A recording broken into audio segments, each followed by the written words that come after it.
कल शाम को यहाँ से बारात गई। बारात में सारे लोग खुश होकर गए कि चलेंगे बारात में एंजॉय करेंगे, लेकिन लोगों को क्या पता था कि यह बारात उनके लिए काल बनने वाली है। खास करके इस परिवार के लिए। इस परिवार के 3 लोग जो चचेरे भाई हैं, उनकी दुर्घटना में मौत हो गई है। कल शाम को 9:30 बजे दुर्घटना होती है और दुर्घटना इतनी तीव्र होती है कि किसी को चूक करने का भी अवसर नहीं मिलता है। प्रत्यक्षदर्शियों का कहना है कि गाड़ी अनियंत्रित हो गई, उसके बाद वो गाड़ी जाके पेड़ से टकरा गई। लोग जब तक पहुंचते तब तक गाड़ी पूरी तरह से खराब हो गई थी। आप इस विजुअल्स में देखेंगे तो गाड़ी की स्थिति देखने लायक भी नहीं है। लोगों ने किसी तरह से गैस कटर से उनको काट के बाहर निकाला, लेकिन पता चला वहां पे कि 6 लोगों की मौके पर ही मौत हो गई है। मैं परिवार के पास आया हूं। परिवार में दुख चित्कार का माहौल है, क्योंकि एक परिवार के 3 लोग असमय ही चले गए। भैया भाई, आप उनके भाई हैं? जी सर। घटना की सूचना आपको कैसे मिली? हमको कोई फोन करके बोला, गांव के शत्रुघ्न मदेशिया बोले थे कि ओम प्रकाश का मतलब गाड़ी एक्सीडेंट हो गया है। तो उसमें हमारा भाई भी था। फिर हमको झटका लग गया। फिर हमने तुरंत वहाँ से बाहर निकले। सब बस वाले अभी बारात में ही थे? हाँ, अभी वहाँ पे हम बारात में थे। 3 भाई बारात आप लोग थे? हाँ, अलग गाड़ी से थे? हम अलग अपने 2 पहिया से थे। फिर उसके बाद से वहाँ जब सुने तो वहाँ से फिर रास्ते में आए तो बोले कि नहीं, ये तो जिला पर चला गया है सारा बॉडी। वहाँ कुछ बॉडी मिल जाएगा, कुछ जी रहे हैं। वहाँ गए तो 2 आदमी को हमने लेकर भाग गया। फिर गोरखपुर उसको इलाज करा के फिर हम घर आए हैं। अच्छा, तो जिनका इलाज चल रहा है उनकी स्थिति क्या है? वो सही है लोग। हाँ, वो सही है। अच्छा, आपने अपने भाई की बॉडी को देखी है? ना, देख लिया था। एक को देखा था, एक को नहीं देखा था। क्या स्थिति थी उस समय? स्थिति उसका बहुत गड़बड़ था। वो बोला कि है नहीं, तो फिर हमने वहाँ से छोड़ दिया उसको। मतलब जो बच रहा है उसको बचाया जाए। हाँ, जो बच रहा है उसको बचा लिया जाए। मान लीजिए जो गया वो तो गया। अच्छा, भाइयों का क्या नाम था, क्या उम्र थी? थोड़ा सा जोगिंदर मदेशिया। उनके कितने उनकी शादी हो गई थी? हाँ, शादी। कितने बच्चे थे उनके? उनके 2 बच्चे हैं, 1 लड़का है। अच्छा। और दूसरे भाई? दूसरे का नाम है हरिंदर मदेशिया। उनके कितने बच्चे हैं? उनके 2 लड़की, 1 लड़का है। और तीसरे जो थे उनका क्या नाम है? तीसरा हम ही है। अच्छा, नहीं, एक और जो आपके चचेरे भाई की? वो मुकेश मदेशिया। उनकी भी शादी हो गई थी? हाँ, उनके भी शादी हो गया। उनके भी 2 बच्चे हैं।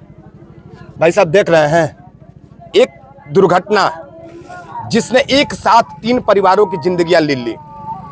कल तक मैंने बताया ना कि कल तक इस परिवार में खुशी का माहौल था। लोग यहाँ गाजा बाजे के साथ बारात लेकर वहां पहुंचे थे, लेकिन लोगों को क्या ही पता था कि यह गाजा बाजा कुछ देर बाद गम में तब्दील होने वाला है। पीछे आप देखेंगे परिवार की महिलाएं लगातार रो रही हैं, लेकिन रोकर कर भी क्या सकती हैं? होने को कोई टाल नहीं सकता है।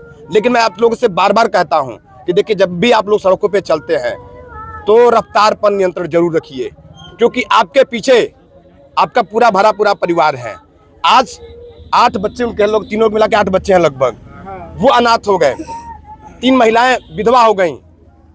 पूरे गांव में गम का माहौल है। आसपास आप लोग देखेंगे तो सब लोग ये जानने के लिए उत्सुक है कि आखिर इतनी बड़ी घटना का जिम्मेदार कौन है, किसे जिम्मेदार ठहराया जाए, किसे जिम्मेदार बताया जाए।